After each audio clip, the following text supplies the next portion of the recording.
Oke, assalamualaikum warahmatullahi wabarakatuh. Kembali lagi kita di podcastnya Cocologi 21. Hari ini saya kehadiran dua bintang tamu Bintang tamu. untuk membahas sesuatu yang mungkin menarik untuk kita bahas. Jadi sebenarnya hari ini adalah hari kajian untuk kelas SPP atau Sekolah Pemikiran Progresif di kelas epistemologi kiri tentang MDH, tapi mungkin berubah menjadi hari ini ekonomi politik. Nah, jadi terkait dengan ekonomi politik, hari ini saya ada dua bintang tamu. No? Mungkin sebelumnya bisa perkenalkan diri dulu dua bintang tamu ini. Silakan. Ya, perkenalkan nama saya Muhammad Fajar Hidayatullah dari Fakultas Ekonomi dan Bisnis Islam, jurusan manajemen. Oke, jurusan manajemen. Berarti Fakultas Ekonomi. Iya, Kak. Oke. Yang di sana? Kalau saya Daya, jurusan ilmu politik angkatan 22. Oke, jadi hari ini ada dua narasumber, yang satunya dari Fakultas Ekonomi dan yang satunya dari Fakultas Fakultas Usuluddin Filsafat dan Politik, jurusan ilmu politik. Nah, sebelum kita lanjut di pembahasan selanjutnya, mungkin alangkah baiknya kalau kita tahu dulu kenapa mereka bisa lulus di manajemen dan kenapa bisa lulus di ilmu politik. Ya. Kalau saya, Kak, pertamanya itu mendaftar, Kak, di UIN, kan 3 jurusan. Ya. Jurusan manajemen, jurusan ilmu politik, dengan komunikasi. Tapi sembari tes, toh, Kak, setelah tes ternyata lulus di pilihan pertama di manajemen. Di manajemen. Alasannya pilih manajemen sebagai urutan teratas apa? Karena, Kak, mau mengembangkan skill di bidang ya apa nih yang kayak usaha-usaha begitu, Kak. Usaha-usaha. Maksudnya ada usahamu memang? Kalau atau Kak, usaha keluarga? Belum juga. Belum. Kan dari saya. Insya Allah mulai dari kau. Nah, kalau Daya, kenapa bisa ambil sejarahnya masuk UIN tuh bagaimana? Sebenarnya saya tuh kan sebenarnya mau ambil ilmu hukum. Kan pilihan pertama ilmu hukum, kedua HI, yang ketiga ilmu politik. Tapi nggak tahu kenapa bisa lulus di pilihan terakhir. Oh, mungkin jatuhnya di situ ya. Pilihan terakhir.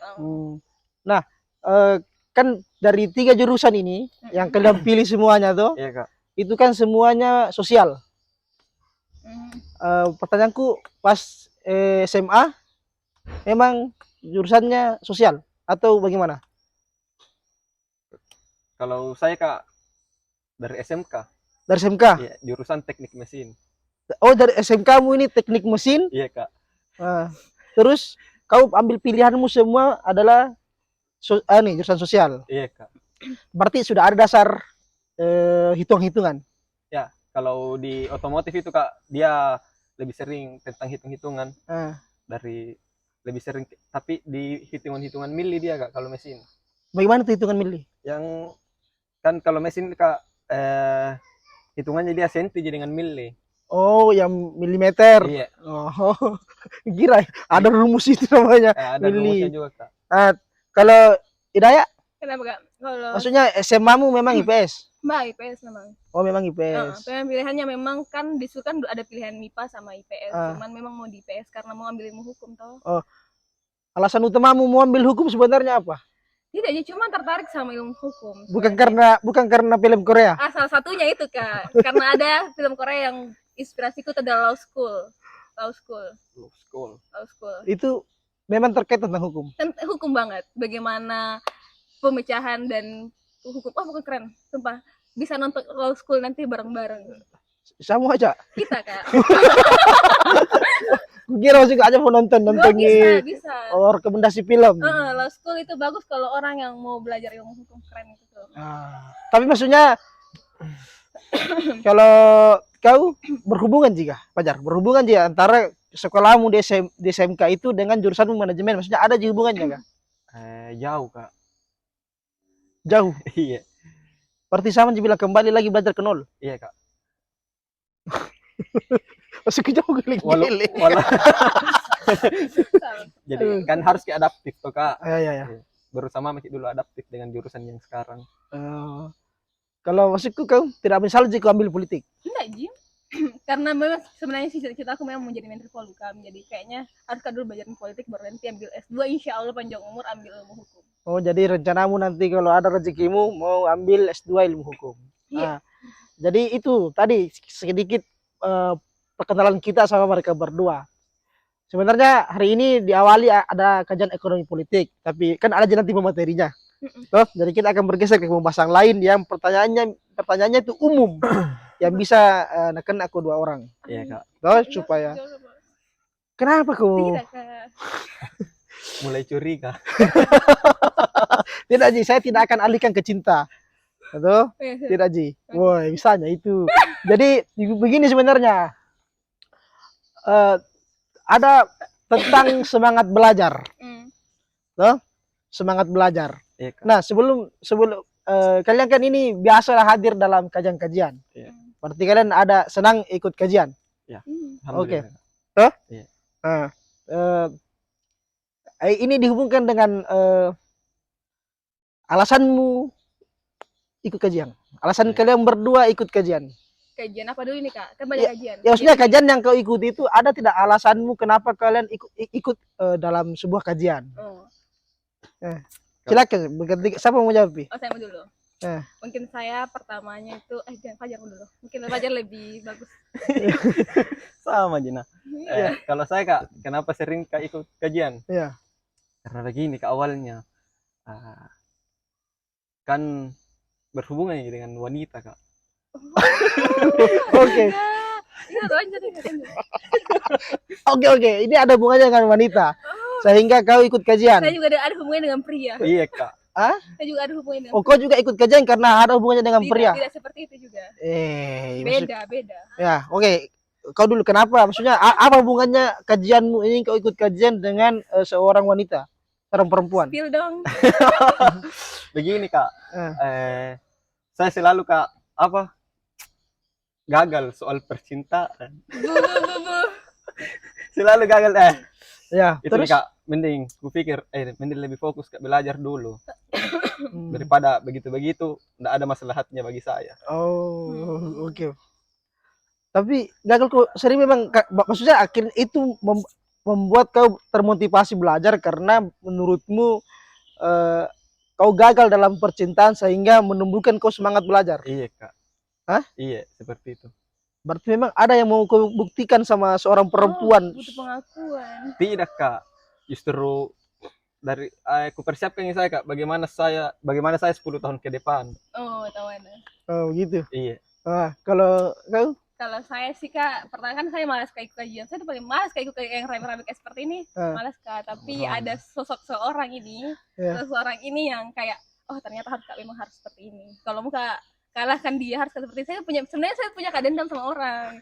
Jadi harus kak memang begini kalau mau kak lawan itu orang gitu. Jadi alasanmu belajar karena kau ada dendam sama seseorang. Tidak bisa kita menafikan itu kak. Saya jujur, tidak bisa menafikan itu. Jadi kalau saya bilang sekarang kalian sepakat bahwasanya kita ini semangat belajar karena ada rasa cinta sama ada rasa sakit hati. Iya, kalau saya sepakat itu. Saya sepakat itu. Kalau di konteks itu sepakat untuk saya, tapi tidak sepakat untuk teman saya Fajar. Kau Fajar bagaimana? Kau sepakat tidak kalau karena ada rasa cinta sama rasa sakit hati, kita akhirnya semangat untuk belajar, paling tidak ada yang mau dibuktikan. Iya kak, karena mungkin menurutnya Daya Iya. dia mau tingkatkan value dirinya. Iya, karena semua orang kan butuh pengakuan. Jadi ada quote kedua yang saya dapat dari senior pas kajian dulu. Intinya dia bilang begini. Kan tadi kan kalian sudah sepakat tentang bahwasanya semangat belajar itu bisa tumbuh dari rasa cinta sama rasa sakit hati. Dan kalian sudah rasakan itu sehingga kalian bisa semangat belajar karena ada rasa itu yang kalian dapat. Berarti ada apresiasi karena kalian bisa bangkit dari hal itu. Oke. Emang karena itu kalian bangkit. Iya. Ya, tapi maksudnya harus juga berterima kasih sama orang itu juga sih. Karena kalau tidak karena orang itu pasti kan tidak seperti ini. jadi tidak mau benci. Enggak. Masih ada rasa. Lihat jadi begini quote-nya yang itu senior. Saya tidak tahu kalian sepakat atau tidak. Jadi senior itu mengatakan seperti ini waktu kami kajian. Kenapa kita harus belajar? Karena kecerdasan, kepintaran itu akan menambah kecantikan dan ketampanan seseorang. Itulah alasan kenapa banyak orang yang mau belajar, karena memang harus pintar dan cerdas supaya dia lebih dilihat tampan sama lebih dilihat cantik, karena bukan karena fisiknya tapi karena cerdasnya. Nah, bagaimana dengan kalian? Sepakat dengan quotes itu? Sangat sepakat. sangat. Ya, sepakat. Bagaimana menurutmu? Kalau saya cocok itu, Kak. Iya, saya juga cocok, Kak, karena saya ketemu sama seseorang dulu tuh, Kak, saya tidak pandangi dengan seperti ini dan seperti ini, tapi dengan cara retorikanya, mungkin caranya speak up dan caranya buat Kak jatuh, kayaknya sama kita gitu ya. Jadi kalau ada mau dapat hidayah retorika, logika, dialektika harus bagus. Tapi sekarang kan tidak seperti itu, Mi, sekarang. Kalau histori kan tidak harus gitu. Tapi tidak secara itu sekarang tidak seperti itu, Mika. Lebih kayaknya itu deh. Tidak seperti itu, kayak maksudku terlalu cetek sekali ilmu pengetahuan dipakai seperti itu. Iya. Kayak maksudku buat ngapain kita belajar buku banyak-banyak hanya untuk seperti itu. Terlalu cetek, terlalu slow gitu. Slow. Ya kalau kau? Kalau saya, Kak, gimana, Di? Kenapa lihat? Nah, kalian berdua udah lama kalian berdua ini yang jadian. Bagaimana? Jengkit ribut, Kak. Oh, jengkit. Bercanda juga. Iya, oke. Kalau kau iya, ay kamera nanti kena kuanu asusi ada orang lapor. Terus kau sampai mana lagi? Ya, sampai tadi bahwasanya kecerdasan dan kepintaran itu menambah ketampanan atau kecantikan seseorang. Ya, cocok itu, Kak. Sangat, karena apa, di masa-masa kuliah memang soal-soal ketampanan itu tentang rupa, atau Kak, tenggelamnya dengan cara kita berpikir, public speaking akan terkalahkan dengan itu. Oh, kalau jadi saya maksudnya ketampanan dikalah sama itu. Orang yang pintar berbicara dengan logikanya bagus. Tapi kan kalau kulihat dari faktanya sekarang tuh, atau di sosmed tuh, netizen misalnya tuh, ada orang cantik misalnya, tapi ada masalahnya, tuh, itu kayak tidak terlalu dihujat karena cantik. Iya. Atau misalnya ada orang tampan, terus melakukan hal yang salah, tuh, karena tampan itu tidak dihujat Tapi kalau jelek menurut orang, terus dia melakukan kesalahan, pasti kewinnya bunuh saja itu orang. Nah itu gimana menurut kalian berdua? Nggak apa-apa jelek, jelas berkelakuan baik ya. Tidak, kalau kan saya ada dikurangi masa hukuman gara-gara berkelakuan baik. Kalau saya karena mereka punya preferensi sendiri, kayak ada hak istimewa yang dalam masyarakat. Kalau good looking orang tuh otomatis kayak begini. Contoh saya kan sama beberapa orang, contoh dari good looking daripada saya berbicara sama dengan hal yang mereka, saya kan lebih dihujat daripada mereka karena dia good looking. Itu adalah pandangan masyarakat paling awal, itu adalah good looking. Stigma tertanam dia. Berarti tidak perlu sedikit cerdas, yang penting good looking. Kayaknya perlu dua-duanya. Karena itu simbiosis mutualisme, Kak. Berarti karena sangat munafik kalau orang bertanya musuhnya bukan karena fisik, munafik itu. Kalau kayaknya bagaimana? Kalau menurut saya seperti itu. Iya, karena belajar dari cintanya Jalaluddin Rumi. Karena Jalaluddin Rumi itu begini, kayak yang kupahami, entah ini salah atau benar, yang kupahami bilang ketika hubungan masih ada kata perpisahan, itu berarti kau mencintai melalui fisik. Tapi ketika tidak ada perpisahan berarti kau sudah ditaraf mencintai. Gitu. Iya. Nah, kalau kau? Irina. Maksud kalau kau bagaimana menurutmu? Apakah memang akhirnya harus orang good looking saja, tidak perlu cerdas, tidak perlu pintar? Tapi harus semua Kak wajib gitu, Kak. Kalau soal cerdas pintar wajib semua orang miliki, Kak.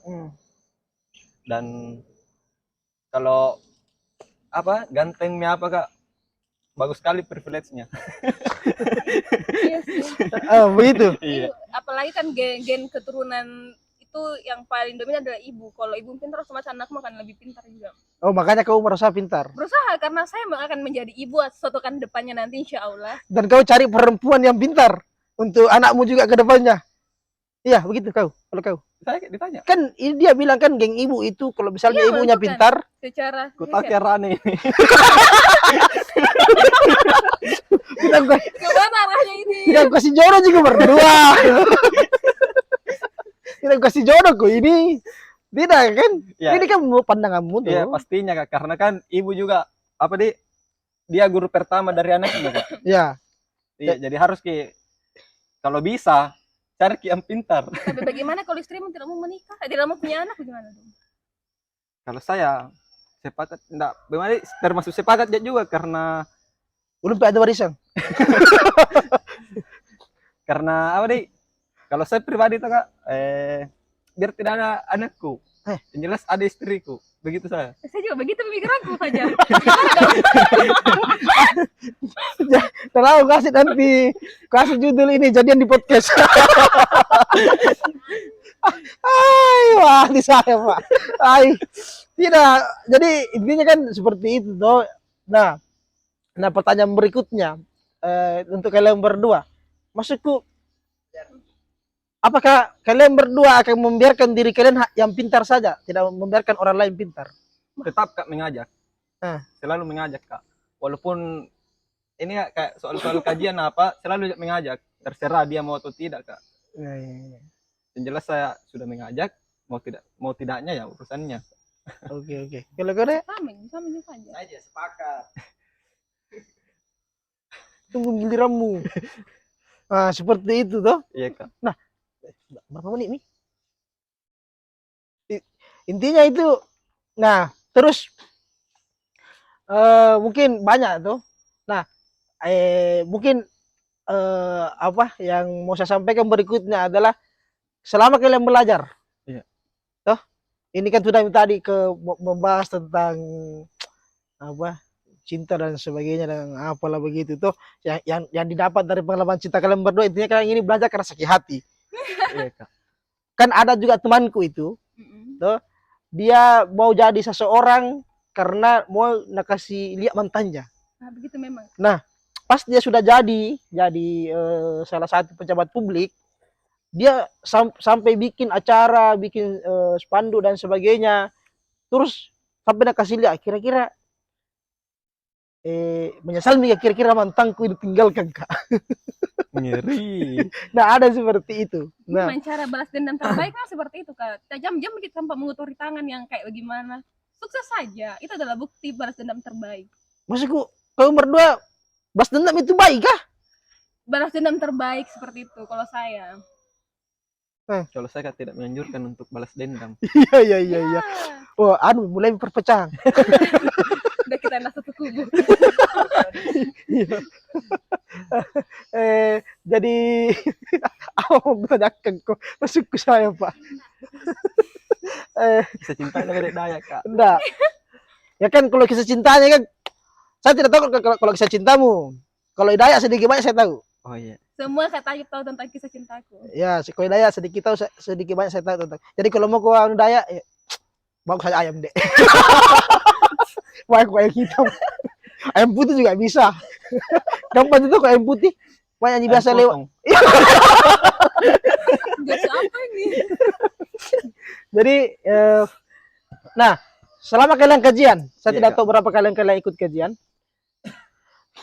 Kira-kira ada nggak tokoh yang kalian suka? Atau tokoh yang terinspirasi sama kalian? Kalau memang tidak ada tokoh misalnya di buku-buku ini, kan kalau saya misalnya saya tidak punya tokoh pasti yang saya suka pemikirannya. Iya. Toh? Walaupun beberapa tokoh ada yang pengaruh pikiranku. Tapi saya ada senior misalnya yang saya ikuti. Iya. Jadi kan intinya begini. Kalau yang sampaikan Pak Ceku sama saya itu dalam kita hidup ini minimal kita punya 3 hal yang bisa dipegang. Kalau bilang bapakku tuh, yang pertama kita harus berilmu. Nah, ini kan sudah kita lewati prosesnya. Bukan lewati, sudah berproses untuk berilmu. Yang kedua itu kita harus tawadhu. Maksudnya ya rendah hati. Misalnya ada orang berbicara kita tidak langsung bukan ikut campur dalam pembicaraan itu. Yang ketiga itu kita harus punya orang diikuti. Minimal yang diikuti itu bisa mengarahkan kita kemana. Oh, iya. Tidak harus dia pintar, tidak harus dia cerdas, tapi minimal dia tahu arahkan ke arah yang baik. Nah, jadi kalau urusan ini ya saya ikuti pacarku, tapi kalau selama saya berpolitik misalnya satu seniorku, toh, nah, itu yang saya ikuti. Jadi kalau kalian kalau memang bisa ada tidak sama kayak kalian, ada tokoh yang kau dapat? Saya ada sih. Ya, kau siapa tokoh yang kau suka? Yang paling enggak terlalu kusuka Panji, tapi menurutku ya bagus untukku itu adalah Paulo Freire. Paulo Freire. Ya, tentang pendidikan Kompartinas yang bagaimana pola pendidikan sekarang sama itu masih seperti ini, yang gaya pelajarannya adalah gaya pembelajaran tradisional yang subjek objek.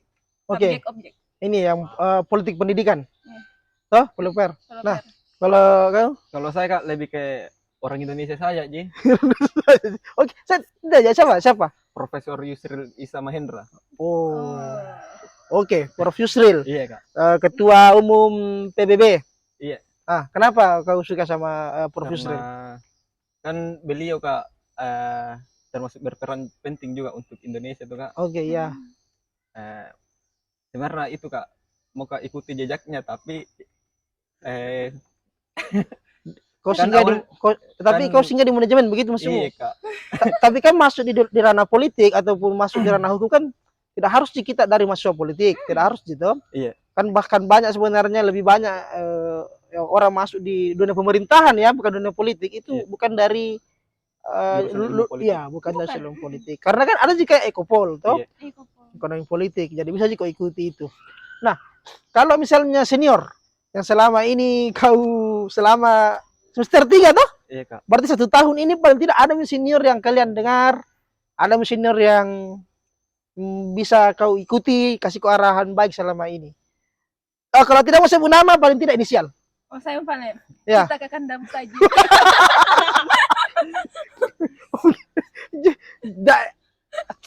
Dari lain kah?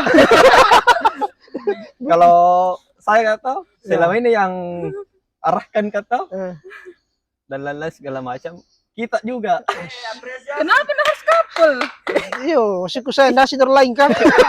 Enggak sih, maksudku intinya begitu. Saya tidak tahu. Ini bukan ya. Tidak mesti saya disebut nama aku. Maksudku. ATM. Kirim nomor rekening. Siap Kak. Nah intinya. Berapa? Merah. Oh, jadi intinya seperti itu. Nah, tapi kira-kira maksudku saya ada tidak? Saya kan dari kemarin di sini jangku di situ kena asap.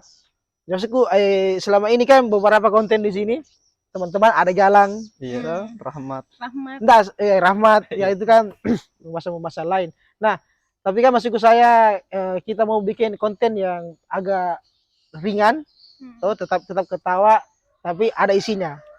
Tapi kan ini mungkin kalian berdua sebelum kita tutup ini sesinya ya, saya tidak tahu apa kesimpulannya. Saya tidak tahu apa kesimpulannya, intinya tetap sebenarnya bertahan untuk belajar. Mungkin kalian ada pesan yang mau disampaikan tidak kalau senior tidak, jangan kesampaikan ke senior, atau begini, oke lah, ada mungkin pesanmu yang mau kesampaikan ke senior mungkin kau ada masalah sama senior, banyak masalah sama senior. Ada Kak. Mantan cowok nah. Oh ya, atau mungkin ada kau mau sampaikan untuk yang sakiti kok. Ya kan kau kan belajar sekarang karena kau pernah ada rasa sakit. Kalau saya cuma bilang terima kasih. Maksudku saya itu Oh iya. Kalau saya cuma bilang terima kasih. Mungkin karena mungkin pada saat itu tidak ada kau di hidupku, mungkin tidak akan sebesar ini Kak. Asik. Oh begitu. Ulangi, perbaiki Firamu, kasih sisi itu Mike. Sini kok dah ya. Jangan begitu. Cek kok. Sampaikan nih. Nah, maksudku cara sampaikan kasih bagus juga, misalnya untuk kau mantanku. Dia bisa sebut nama, nanti gempar itu. Satuin. Iya. Itu mantanmu orang besar di UIN kah? Enggak juga, cuman kayaknya anak kenal juga beberapa orang. Beberapa enggak besar banget, biasa aja. Oh. Untuk itu terima kasih sebelumnya, karena mungkin kalau tidak ada kau di hidupku kemarin tidak akan sebesar ini Kak. Oh, begitu Ji. Iya. Ya, untuk kau yang menyakiti Dayak, tunggu balas dendamnya terbaiknya. Kalau kau? Kalau saya kan kemarin Kak, saya itu cewek tuh Kak, alasan bilang apa deh? Alasan bilang trauma apa segala macam. Tapi ternyata Kak, apa deh? Sebenarnya ia tidak trauma, tapi mencari yang sempurna. Tidak ketahuan. Jadi, apa yang kau mau sampaikan untuk dia? Ia tidak trauma, tapi ia mencari yang sempurna. Cewek itu ya begitu. Iya, Kak. Begitu. Apa? Apa kau tidak sepakat? Maksudku, apa memang masalahmu? Bilang kayaknya aku masuk karena Apa memang masalahmu kan Pajar? Sama itu cewek masuk cerita sempurna. Panjang ini Kak kalau cerita lagi. ya nanti ada part 2 tentang pembahasan apa lagi namanya? Cinta Pajar. Bukan cinta pajar, tentang perdebatan antara perempuan dan laki-laki. Toh mungkin yang lain nanti ikut masuk tentang perdebatan itu kita buat di sini tentang feminis dan maskulin. Matriarki sama patriarki. Untuk yang berikutnya bisa mungkin mengucapkan selamat datang untuk mahasiswa baru di UIN. Ya. Atau ada yang mau sampaikan untuk mereka? Untuk maba 2023 Kak Dek, untuk maba 2023 hati-hati sama senior ya. Oke. Untuk maba 2023 ya. Hati-hati sama senior. Senior retorikanya itu. Saya itu Dek begini Kak. Saya dulu Dek. saya kesini Kak Dek itu ada tugasku yang lain. Cuman demi kau Ji ini Dek. Hati-hati itu ya, hati-hati. Ya, kalau ada pesan untuk junior. Juniorku saya kalau misalnya ada senior minta talekan lawan saja. Masukku dia bukan kita sama-sama ki SPP, sama-sama ki juga melawan masukku. Tidak ada Ji problem antara senior dan junior. Kalau misalnya salah ya salah. Oke. Jadi itu pesannya dari dua orang ini tentang untuk ada yang mau masuk di UIN nanti bukan saya bilang takut sama senior, tapi perlu hormat yang lebih tua. Ya. Dan sistem kampus itu yang pertama masuk kampus itu adalah senior. Ya. Nah dan ikuti senior yang memang memberikan arahan yang baik dan memberikan kalian pengetahuan. Mungkin itu saja dari kami karena kita mau kajian. Buah kurma. Apa? Pantun dulu Pak. Bisa kau pantun kah? Bisa Kak? Ya, pantun dulu. Pantun Pajar untuk hari ini. Saya pegang. Kasar kia Kak. Biar kami. Saya pegang nggak ke Fajar. Cek kok. Serius Ki Kak? Iya, serius. Coba kok. Untuk mantan Jini Kak. Oh, itu mantap. Pantun untuk mantannya Pajar. Cek kok. Tutup kita linganu. Kenapa untuk saya nih ke Fajar? Tidak, kasar Ki. Iya, biar kami kasar. Cek kok. Biar Kak. Iya. Bicara kotor. Ya, enggak apa-apa Ji. Ya. Seperti Fajar ini cici sakit hati. Ya, Tidak Kak. bicara cek kok. Harus mentong. Iya, tidak mentok. Pokoknya kau kawan tong. Tidak bisa kau lihat orang gagah. Sekarang dia menuju pintar. Cek kok. Buah pala, buah kurma. Cakep. Nah, sandal Kak belum. Oke. Sekian dari kami Ulul Mafiq Assalamualaikum warahmatullahi wabarakatuh.